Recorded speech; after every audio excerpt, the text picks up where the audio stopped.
ආයිබෝන් ආදරෙන් පිළිගන්නවා ඔයාලා හැමදෙනාම මගේ channel එකට මං අද අරන් ආවේ ගණන් අංක 10 සහ 1 කොහොමද හඳුනගෙන කරන්නේ මේකෙදි විශේෂයෙන්ම මම යොදාගෙන තියෙන්නේ මේ පාඩමට අපි මේක ලංකාවෙත් මම දැකලා තියෙනවා බොහෝ වෙලාවට මේ හා සම්බන්ධ මේ පාඩම් ලංකාවේ පාඩම් පොත්වල තියෙනවා ඒ වුණාට මේක ටිකක් ඊට වඩා වෙනස්. මොකද මේකෙදි තියෙන්නේ අංකේ තියෙනවා අපිට මේක අලවන්න තමයි තියෙන්නේ. මොකද මෙහි ගොඩක් වෙලාවට අපි ළමයින්ට පොතේ වැඩ කරනවා. ඊට අමතරව ක්‍රියාකාරකමක් හැටියට මේ ගොඩක් වෙලාවට ෆොටෝකොපි යොදාගෙන දරුවන්ට එක එක මේ පාඩම් කියලා දෙනවා. ඒ අනුව මේක විශේෂයෙන්ම 5 වගේ දරුවන් වෙනකම්ම යොදා ගන්න පුළුවන් පාඩමක්. අනිත් එක මේක හරි ලේසි. විශේෂ අවශ්‍යතා ඇති දරුවන්ටත් මේක කරන්න පුළුවන්. මේ වයස් සීමාවක් නැහැ. 5 පන්තියට වගේ වෙනකම් මේක යොදාගෙන මේ කරන්න පුළුවන්. හරිම පහසුවෙන්. මේක මං අරගෙන ආවේ විශේෂයෙන්ම මේ ලංකාවෙත් ගොඩක් වෙලාවට මට මතක හැටියට ශිෂ්‍යත්ව පාඩම් වලට හිමත් මේ වගේ ගණන් යොදාගෙන තියෙනවා. නමුත් මේක ටිකක් වෙනස්. මොකද අපි ගොඩක් වෙලාවට පොතේනේ ගණන් හදන්නේ. මේ වගේ ක්‍රියාකාරකම් අපි කරන්නේ නැහැ. මොකද අපේ රටේ තියෙන තත්ත්වෙත් එක්ක මේ ළමයින්ට ෆොටෝකොපි එකක් දෙන එක හරි අමාරුයි. මොකද එක පන්තියක සමහර වෙලාවට 40ක් විතර ඉන්නවා. 40කට ෆොටෝකොපි ගුරුවරයාට ගහගෙන ඉන්න අමාරුයි. එහෙම පහසුකම් පාසල් වලත් නැහැ. ඒක හින්දා මෙහෙ නම් එහෙම නැහැ. මෙහෙ ගොඩක් වෙලාවට අපි හැම වැඩකටම දරුවන්ට දවසකට මොනවාම හරි හේතුවකට ෆොටෝකොපි එකක ක්‍රියාකාරකමක් අනිවාර්යයෙන්ම යෙදෙනවා. එතකොට මේ දරුවෝ ඒක කරලා ඉවර වෙලා පොතේ අලව ගන්නවා. මෙහි අපි ගොඩක් වෙලාවට ඒ විදියට තමයි මේ දරුවන්ගේ අධ්‍යාපනයට යොදාගන්නේ. මේ බොහෝ වෙලාවට දරුවන්ට තියෙන පොත් මෙහි 4යි නැත්නම් 3යිනේ. වැඩිම වුණොත් 4යි. නැත්නම් 3යි. පොත් 3යි තියෙන්නේ ගොඩක් වෙලාවට ප්‍රයිමරි ඉස්කෝලේ ළමයින්ට පොත් 3ක් 4ක් තමයි යොදාගන්නේ. ඒක හින්දා මේ ගොඩක් වෙලාවට අපි ඒ අයට ෆොටෝකොපි යොදා ගන්නවා. මේකත් ඒ වගේම ගත්ත ෆොටෝකොපි එකක් තමයි. මේක අපි කරන්නේ මේකේ කෙලවරේම අපි ගණන් ලියලා තියෙනවා ඉලක්කම් ටික. ඔයාලට මම පෙන්නන්නම් කොහොමද කියලා. මේ තියෙන්නේ පින්තූරේ. මේක ඔයාලට පැහැදිලි වෙනවද කියලා බලන්න. පැහැදිලි ඇති මං හිතන්නේ. මේක සාමාන්‍යයෙන් යොදාගෙන තියෙන ඉංග්‍රීසි වල tens and ones කියලා. tens and ones කියන්නේ මේක බාර් එකකින් අපි හඳුන්වනවා 10ක් තියෙනවා කියලා. මේක බාර් එක මම මේක මේ කලර් කරලා තියෙන්නේ. මේක බාර් එක තියෙනවා 10ක්. අපි ඒක ගණන් කරනවා 10ක් කියලා. එතකොට එක ඒවා මේක ඇතුලේ තියෙනවා. මේ 1යි 2යි කියලා පොඩියට තියෙන්නේ ඒවා. මං කිට්ටු කරලම පෙන්නන්නම් මේක. මේ කොහොමද කියලා බලන්න. මේ බාර් තමයි මේකේ තියෙන්නේ. බාර් එක. මේ බාර් එකක 10ක් තියෙනවා. එතකොට මෙතන ඉලක්කම් ටිකක් තියෙනවා. නේ? ඉලක්කම් ටිකක් තියෙනවා. 64 50 76 27 45 92 44 18 33. එතකොට මෙතන තියෙන්නේ බාර් ටික. මෙතන බාර් ටික තියෙනවා. මේ බාර් අපිට ගණන් කරලා මම දැන් මේක කොහොමද කරන්නේ කියලා පෙන්නන්න ඔයාලට. මේක කපනවා. මම දැන් මේ ටික ඔයාලට කපලා පෙන්නන්නම්.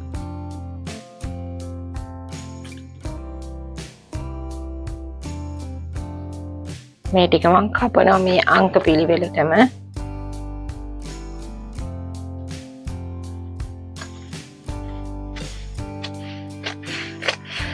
දරුවන්ට මේක කපලා අලවන්න පුළුවන්. කැපුවා මම මෙහෙම හැම ඉලක්කමම කපලා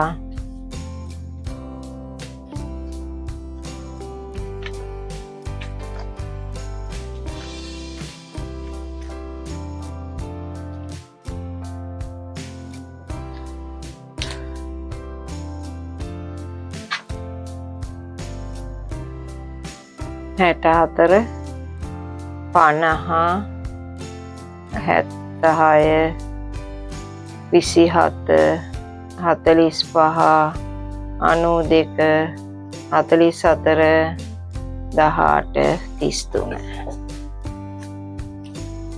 දැන් අපි බලමු කොහොමද මේක කරන්නේ කියලා. මං කියවනේ බාර් තියෙන්නේ කියලා. මේ බාර් මේ එක බාර් එක 10ක් තියෙනවා. එතකොට 10යි 20යි 30යි 40යි 50යි 60යි 70යි 80යි 90යි 1යි 2යි 90යි 91යි 92යි. එතකොට මෙතන තියෙනවා නම් නම්බරේ ඒකේ අපිට තියෙන්නේ 92. මෙන්න මෙහෙම මේක මෙතනින් අලවන්න. බලමු අලවලා 92.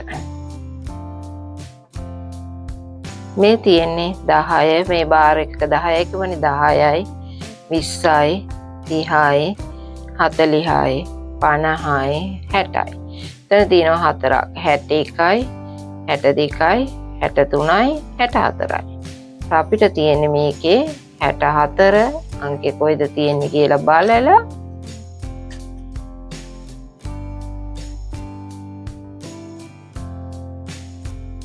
64 මේක මෙහෙම අලව ගන්න. විශේෂයෙන්ම මෙහිදී මේ දරුවට එකපාර මේක බැලුවාම මේ 10යි කියන එක හඳුනා ගන්න පහසු වෙනවා. මෙතන තියෙන 10 ඒවා 4ක්. කියන්නේ 1යි 2යි 3යි 4යි 10 ඒවා 4ක් 40යි 1 ඒවා 4ක් මෙතන තියෙනවා. එතකොට 40යි 4යි 44යි. ඉන්නේ 44.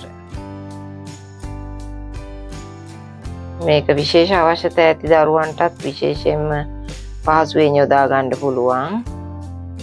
මෙතන තියෙන්නේ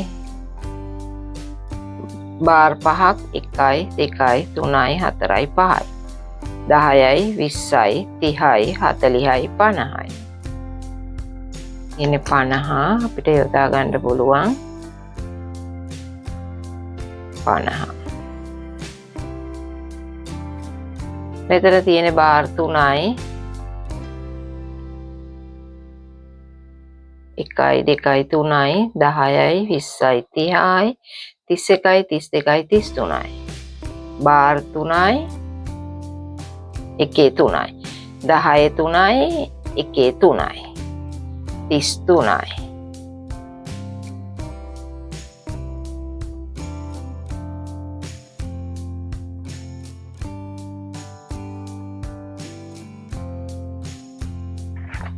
මෙතන තියෙන්නේ 20යි කියන්නේ 10 2යි 10යි 20යි. මෙතන තියෙනවා 1 ඒවා 1යි 2යි 3යි 4යි 5යි 6යි 7යි. එතන මෙතන තියෙන්නේ 27යි.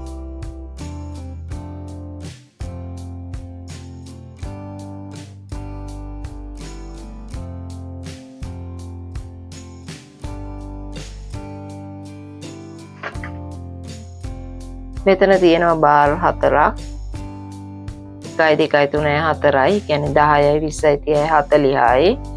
මෙතන තියෙනවා 1 ඒවා 3ක් මෙතන තියෙනවා 1 ඒවා 2ක්. මෙතන එතකොට 1 ඒවා 5ක් තියෙනවා 10 ඒවා 4ක් තියෙනවා 45යි.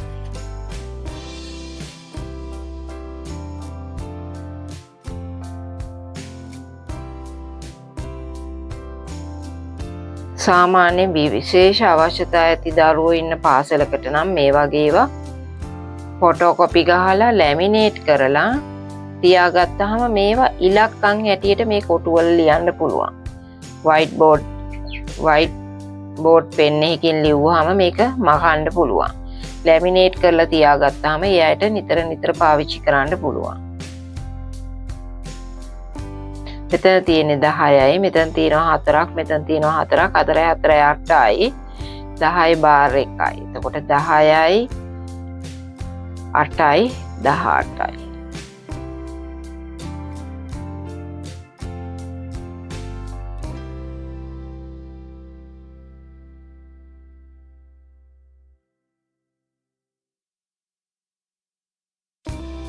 ඉතුරු වෙලා තියෙන්නේ 76. මෙතන තියෙනවා එකේ ඉලක්කම් 6ක්, එකේ ඒවා 6ක්, 10යි. මෙතන තියෙනවා 10, 20, 30, 40, 50, 60, 70, 70යි 6යි 76යි.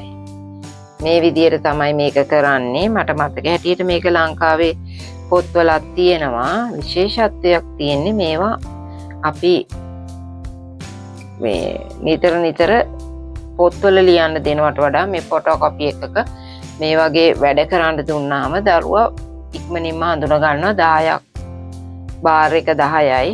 එතකොට 6යි හරි 5යි හරි එහෙම කියලා 10 බාර් එකක් හඳුනාගත්තාම මේක ඉති චක්කරෙත් යොදා ගන්න පුළුවන්. දරුවට නිකම්ම චක්කරේ දැනුමකුත් එනවා. 10 වැඩි කිරීම 4 40යි කියන එකයි. එතකොට මේක එකතු කරාම 45යි කියන එකයි. මේවා මේ විදියට යොදා ගත්තාම දරුවන්ට හරි පහසුයි. පාට කරලා කලර් වලින් යොදා ගත්තාම දරුවෝ කැමති මේ වගේ වැඩ කරන්න. හරි ඉක්මනින් මේවා මොලේටත් කාවද්ද ගන්න පුළුවන්. දරුවන්ගේ මොලේට ඉක්මනින්ට කාවදිනවා මේවා. මොකද පාටක් තියෙනවනේ, ලස්සනට පාට කරලා තියෙනවා, පාට තියෙනවා. ඒකට ගණන් කරන්න පහසුයි මේවා. එකපාර හඳුනා ගන්න ලේසි. මේක දෙතුන් සැරයක් කරනකොට දරුවා එකපාරටම මේකට ඉක්මනින්ම හුරු වෙනවා. මොකද මම ගොඩක් දුරට ඊටාම කුඩා වීඩියෝස් තමයි යොදාගන්නේ. දිග වීඩියෝ යොදාගන්නේ නැහැ. මොකද ගොඩක් වෙලාවට ගොඩක් ලොකු වීඩියෝක හැදුවාම ඒවා බලන්න වැඩි කවුරුත් කැමති නැහැ. ඒක හින්දා තමයි මම ඊටාම කුඩා වීඩියෝස් වලින් මේවා හඳුන්වලා දෙන්නේ. මම හිතන්නේ ඔයාලට මේක හුඟක් ප්‍රයෝජනවත් වෙයි. මේ දරුවන්ගේ අධ්‍යාපනයට යොදා ගන්න. එහෙමනම් ඔයාලා මේක යොදා ගන්න. හරි පහසුවෙන් මේක කරන විදිය බලලා දරුවන්ට මේක කරන්න පහසුකම් හදලා දෙන්න. පාසල් වල යන දරුවන්ට වගේම නිවසේ මේ හෝම්වර්ක් එකක් හැටියටත් මේක කරන්න පුළුවන්. දරුවගේ අධ්‍යාපන කටයුතු වලට මේක තාමත් ප්‍රයෝජනවත් වේවි. එහෙමනම් ස්තුතියි. සුබ දවසක්.